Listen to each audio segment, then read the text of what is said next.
সালের এপ্রিলে কাশ্মীরের পাহেলগামে এক ভয়াবহ হামলায় ২৬ জন ভারতীয় নিহত হন।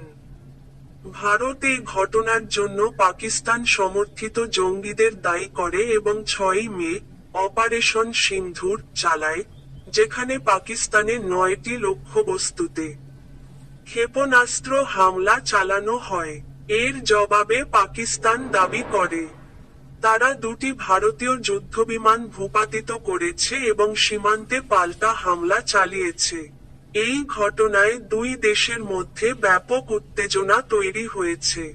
সীমান্তে চলছে গোলাগুলি। আতঙ্ক ছড়িয়ে পড়েছে সাধারণ মানুষের মধ্যে। জাতিসংঘ ও বিশ্বশক্তিগুলো শান্ত থাকার আহ্বান জানালেও পরিস্থিতি দিন দিন আরও জটিল হয়ে উঠছে।